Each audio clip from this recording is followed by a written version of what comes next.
আজিৰ এই ভিডিঅ'ত আলোচনা কৰিম 2026 চনৰ মেট্ৰিক পৰীক্ষাত গণিতত আহিবলগীয়া কমন প্ৰশ্নবোৰৰ বিষয়ে। যোৱা ভিডিঅ'বোৰত 6 লেচনলৈকে মই কমন প্ৰশ্নবোৰ দেখুৱাই দিলোঁ। আজিৰ এই ভিডিঅ'টোত 7 লেচনৰ পৰা কোনবিলাক কমন কুৱেশ্যন আহিব মই এইবোৰ দেখুৱাই যাওঁ। এনেতো আমি বাকী ভাল মাৰ্কছ এটা পাবলৈ আটাইবোৰ অংকই ভালদৰে চাব লাগিব, কিন্তু কমন হিচাপে চাব গ'লে কোনবিলাক অংক আটাইতকৈ বেছি আহে। 7.1 পৰা 1ৰ 1টো MCQৰ কাৰণে আহিব আৰু 1ৰ 3টো এইটো আটাইতকৈ বেছি MCQত আহে আৰু কেতিয়াবা 2 মাৰ্কতো আহে। গতিকে 1ৰ পৰা আমাৰ এইটো বেছি ইম্পৰ্টেণ্ট। এইফালে আমাৰ 3 নম্বৰ আৰু 4 নম্বৰ 2 মাৰ্কত আহিব। তাৰ পাছত আমি যদি এইফালে যাওঁ, তো আমাৰ এইফালে 7 নম্বৰটো, 8 নম্বৰ আৰু আমাৰ 10 নম্বৰটো, ইয়াৰ পৰা এইকেইটা চালে হ'ল। আৰু যদি আমি উদাহৰণ চাওঁ,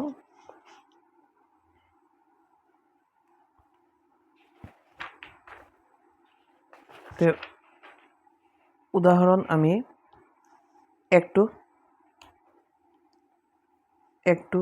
তাৰপিছত উদাহৰণ 2টো আৰু উদাহৰণ যিটো 3, সেই উদাহৰণ 3টো চালেই হ'ব। উদাহৰণ 5টো চাব লাগিব। এইটো ইয়াত y অক্ষৰ বিষয়ে সুধিছে আৰু আমাৰ যিটো 7.1 অনুশীলনী তাত x অক্ষৰ বিষয়ে আছে। এই y অক্ষ আৰু x অক্ষৰ পৰা এটা অংক আমাৰ আহিব। ইয়াত উদাহৰণত y অক্ষৰ বিষয়ে দিছে আৰু অনুশীলনীত x অক্ষৰ বিষয়ে সুধিছে, তো সেই দুটাৰ পৰা এটা অংক বেছিভাগ আহে। ইয়াৰে 4 নম্বৰটো x আৰু y ৰ মাজৰ সম্পৰ্ক উলিয়াব দিছে। এই নিয়মত আমাৰ অনুশীলনীটো আছে, এইটো x আৰু y ৰ মাজৰ সম্পৰ্ক। গতিকে এই দুটাৰ পৰা আমি এটা চাই থ'ম। আৰু ইয়াত যেনেকৈ x অক্ষ, এই উদাহৰণত আমাৰ আছে y অক্ষ, গতিকে এই দুটাৰ পৰা এটা প্ৰায় অহাৰ চান্স আছে। গতিকে আমি 7.1ৰ পৰা এইকেইটা অংক চালে কমন পৰি যাব। 7.2ত যদি আমি যাওঁ, তো 7.2ৰ পৰা কি আহিব পাৰে। 7.2ৰ পৰা আমি চাব লাগিব 1টো, তাৰপিছত 2টো আৰু আটাইতকৈ important question number 4, question number 5, question number 6টো, পিছত 8টো, এইকেইটা অংক চালেই হ'ব ইয়াৰ পৰা। আৰু আমি যদি উদাহৰণ চাওঁ, তো উদাহৰণ আমি চাব লাগিব উদাহৰণ 8টো। আমি উদাহৰণবিলাক মিছ নকৰোঁ, উদাহৰণে বেছি আহে। উদাহৰণ 9 এইটো আৰু উদাহৰণ 10 এইটো 2 মাৰ্কত আহে। আৰু তো আমি এইটো আমাৰ অনুশীলনীটো আছে, এইটো নিয়মত তাত x আৰু y মান উলিয়াব দিছে আৰু ইয়াত অকল p মান উলিয়াব দিছে, তো সেইটো নিয়ম আৰু এইটো নিয়ম ছেইম হয়। গতিকে আমি 7.2ৰ পৰা এইকেইটা অংক চালে আমাৰ কমন পৰিব। এতিয়া 7.3ৰ পৰা কি আহিব পাৰে। যদি আমি 7.3ত যাওঁ, তো 7.3ত তেনেকুৱা একো নাই বাৰু। ইয়াৰ পৰা এই 1 নম্বৰৰ এটা যিটো আমাক ত্ৰিভুজৰ কালি উলিয়াব দিয়ে, এইটো আমাৰ MCQত আহে। আৰু 2 নম্বৰৰ আমি এটা নিয়ম চাই থ'ম, এইটো 2 মাৰ্কত আহে। আৰু আহিবলগীয়া অংক হিচাপে আমাৰ 4 নম্বৰটো, এইটো 2 মাৰ্ক বা 3 মাৰ্কত আহে এইটো অংক। আৰু ঠিক একেদৰে যদি আমি উদাহৰণত যাওঁ, তো আমাৰ উদাহৰণ আছে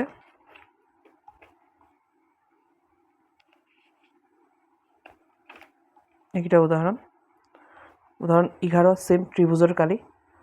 7.3 1ৰ 1 নিয়মটো শিকিলে আমি এইটো পাৰিম। উদাহৰণ 12 পাৰিম, ত্ৰিভুজৰ কালি উলিয়াব দিছে। তাৰপিছত উদাহৰণ 13 ত্ৰিভুজৰ কালি উলিয়াব দিছে। আৰু উদাহৰণ 14টো আমাৰ অনুশীলনী 7.3ৰ 2 নম্বৰৰ নিয়মত যাব এইটো, গতিকে এইটো আমি চাই থ'ম। আৰু বিশেষকৈ আমি উদাহৰণ 15, এইটো আমাৰ ইয়াৰ কাৰণে বেছি ইম্পৰ্টেণ্ট, গতিকে আমি এইটো ভালকৈ চাই থ'ম। তো আমি 7 লেচনৰ এইকেইটাই যদি পঢ়োঁ, তো ইয়াৰ পৰা কমন পৰি যাব। এতিয়া 8ৰ পৰা কোনকেইটা আহিব। ইয়াত আমাৰ 3টা পাৰ্ট আছে, অনুশীলনী 8.1, 8.2 আৰু 8.3 আৰু 8.4 আছে, 4টা পাৰ্ট আছে। ইয়াৰ পৰা অনুশীলনী 8.1ৰ পৰা আমি কোনবোৰ চাব লাগিব। ইয়াৰ পৰা 3 নম্বৰ নিয়মটো, 4 নম্বৰটো, এইকেইটা নিয়ম একেই হয় বাৰু, কিন্তু 3, 4 বেছি আহে। তাৰপিছত ইয়াৰ পৰা যদি আমি চাওঁ আটাইতকৈ বেছি ইম্পৰ্টেণ্ট 7টো এইটো যদি cot θ = 7/8 হয় তেন্তে এইবোৰৰ মান উলিয়াব লাগে তাৰপিছত 8 নম্বৰটো আৰু 10 নম্বৰটো অনুশীলনী 8.1 ৰ পৰা এইকেইটা চালেই হ'ল আৰু যদি আমি উদাহৰণ চাব বিচাৰোঁ তে আমাৰ ইফালে আছে উদাহৰণ 5টো এইটো আটাইতকৈ বেছি ইম্পৰ্টেণ্ট তাৰপিছত বেছি আহি থাকে আমাৰ উদাহৰণ 4 এইটো তাৰপিছত এইফালে আছে আমাৰ উদাহৰণ 3 এইটো অলপ কম আহে হ'লেও আমি চাই থ'ম আৰু এই উদাহৰণ 1 আছিল এইফালে সেই একটো আমি চাই থ'ম বাৰু আমাৰ আটাইতকৈ বেছি ইয়াৰ পৰা আহে এইটো উদাহৰণ 4টো গতিকে এইটো আমি কেতিয়াও মিছ নকৰোঁ এইটো আকৌ আমি ভালদৰে চাই যাব লাগিব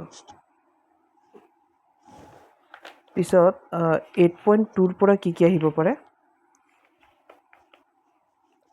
8.2 ৰ পৰা 1 আৰু 2 MCQৰ কাৰণে ইয়াত আহিবলগীয়া অংক 3 মাৰ্কছত 4 নম্বৰটো তাৰপিছত 5 নম্বৰটো এইটো আৰু ইয়াৰ পৰা এইকেইটাতো MCQতে আছে তে আমি MCQ কিতাপৰ পৰা আমাৰ বহুকেইটা MCQ কমন পৰিব যদি আমি ভালদৰে চাওঁ তে আমাৰ এইকেইটা চালেই হ'ল 8.2 ৰ পৰা আৰু 8.3 ৰ পৰা যদি আমি চাওঁ 8.3 ত বেছি MCQ আহিব তে আমাৰ 1 নম্বৰৰ নিয়মবিলাকত MCQ বনাই দিব তে এইকেইটা আমি ভালকৈ চাম সহজে আছিল আৰু যদি আমি 2 মাৰ্কছত চাওঁ তে আমাৰ 2টো চাম পিছত 3 নম্বৰটো 4 নম্বৰটো এইফালে আমাৰ 6 নম্বৰটো আৰু এইফালে 8ৰ 3 নম্বৰটো এইকেইটা চালেই হ'ব আৰু যদি আমি উদাহৰণ চাওঁ তে উদাহৰণ 9 আমাৰ MCQৰ কাৰণে আৰু উদাহৰণ 10টো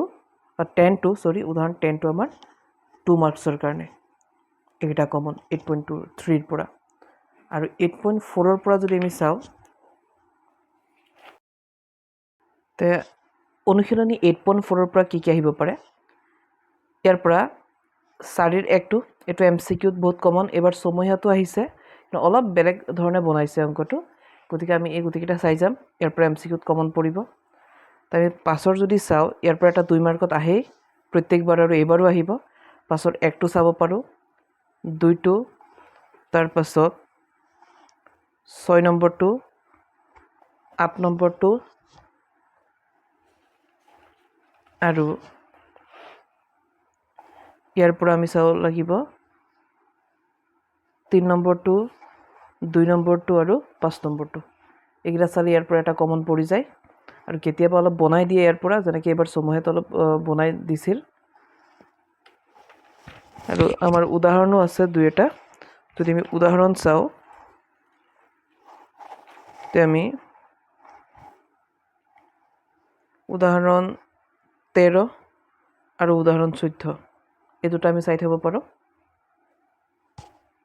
তে আমি 8 লেচনৰ পৰা এইকেইটা চালে আমাৰ কমন পৰি যাব তে আমাৰ এতিয়া 9 লেচনটো আমাৰ নাহে একেবাৰেই নাহে তে আমি 10 লেচনত যাওঁ অনুশীলনী 10.1 ৰ পৰা ইয়াত যিকেইটা MCQ আছে এইকেইটা যদি আমি ভালকৈ চাই থওঁ ইয়াৰ পৰা এটা কমন পৰি যাব এইকেইটা ইয়াত এই 4টা আমাৰ MCQ আছে লগতে আমাৰ এইটো 3 নম্বৰৰ এটা ইয়াৰ উত্তৰটো হৈছে আমাৰ এইটো অপশ্যন ডি এইটো আহি থাকে গতিকে ইয়াত MCQয়ে আছে গতিকে এইকেইটা যদি আমি ভালকৈ শিকি থওঁ ইয়াৰ পৰা এটা কমন পৰি যাব আমি যদি অনুশীলনী 10.2 চাওঁ এই অনুশীলনীটো আমাৰ কাৰণে বহুত ইম্পৰ্টেণ্ট হয় তো ইয়াৰ পৰা 1 2 3 তিনিটা MCQ আছে এই তিনিটা আমি ভালদৰে চাই থ'ম এতিয়া ইয়াৰ পৰা যদি আমি ইয়াৰ পৰা যেহেতু 4 মাৰ্কছত আহিব গতিকে ইয়াৰ পৰা আমি চাব লাগিব 4 নম্বৰটো প্ৰমাণ কৰে যে বৃত্তৰ ব্যাসৰ মূৰত স্পৰ্শকবোৰ সমান্তৰাল বহু বেছি আহে তাৰপিছত 6 নম্বৰটো 7 নম্বৰটো তাৰপিছত এইফালৰ পৰা যদি চাওঁ আমি বিশেষকৈ 10 নম্বৰ 11 নম্বৰটো এইটো বহু বেছি আহে যে প্ৰমাণ কৰা যে বৃত্তক স্পৰ্শ কৰি থকা সামান্তৰিকটো এটা ৰম্বাস প্ৰমাণ কৰি দিব লাগে বৃত্তক স্পৰ্শ কৰি থকা সামান্তৰিকটো এটা ৰম্বাস এইটো চবতকৈ বেছি আহি থাকে আৰু লগতে আমাৰ উপপাদ্য আহে উপপাদ্য 10.2 এইটো আটাইতকৈ বেছি আহে যে প্ৰমাণ কৰিব লাগে এটা বহিবিন্দুৰ পৰা বৃত্তৰে টনা স্পৰ্শকবোৰৰ দৈৰ্ঘ্য সমান এইটো বেছি চাব লাগিব লগতে আমি উদাহৰণ 1টো চাম আৰু উদাহৰণটো অকমান টান আছে কিন্তু এইটো আমি ভালকে চাই থম 10 লেসনত আহিলে ইয়াৰ পৰা এটা আমাৰ আহিব আৰু 10 লেসনৰ পৰা যেটো 4 মাৰ্ক আহিব গতিকে এইটো আমি অলপ ভালদৰে চাব লাগিব আমি এইখিনি চালে হল 10 লেসনৰ পৰা এতিয়া 11 লেসন অঙ্কন এটোৰ পৰা আমাৰ 4 মাৰ্ক 3 মাৰ্ক এটা কমন পৰিব আগতে 4 আহে এবাৰ 3 আহিব যোৱাবাৰ 3 আহিছে গতিকে ইয়াত আমাৰ এটা অনুশীলনী আছে অনুশীলনী 11.1 আছে দুটা কিন্তু আহিব এটাই তো ইয়াত আমাৰ টোটাল 7টা অঙ্ক আছে আৰু উদাহৰণ আছে দুটা 9টা অঙ্ক তো আমি যদি এই গুটে 9টা অঙ্ক কৰো তো ইয়াৰ পৰা 100% এটা আমাৰ অঙ্ক কমন পৰিব গতিকে ইয়াৰ পৰা আটাইগিটা কৰিব লাগিব এই গুটে অনুশীলনটো আমাৰ কাৰণে ইম্পৰ্টেন্ট হয় ইয়াত 7টা অঙ্ক আছে আমি 7টাই কৰিব লাগিব লগতে আমি উদাহৰণ দুটা আছে উদাহৰণ 1 আৰু উদাহৰণ 2 তে 9টা অঙ্ক কৰিলে 100% আমাৰ ইয়াৰ পৰা এটা 3 বা 4 মাৰ্কত কমন পৰি যাব আৰু কেতিয়াবা আমাৰ এইবোৰ হলাই দিয়ে যেনেকৈ 2/3 গুণ দিছে হয়তো কেতিয়াবা ইয়াত বেলেগ কৰি দিব গতিকে আমি এটো ভালকে বুজি আমি অঙ্কনটো কৰিব লাগিব তো আজিৰ ভিডিঅ'ত ইয়ালৈকে নেক্সট ভিডিঅ'ত মই বাকি কমনবোৰ দিম বাৰু গতিকে যিসকলে মোৰ চেনেলটো সাবস্ক্ৰাইব কৰা নাই তেওঁলোকে এটো সাবস্ক্ৰাইব কৰি থবা আৰু মই এই চেনেলটোতে আমি বাকি আটাইবোৰ অঙ্ক মই ইয়াত কৰাই যাম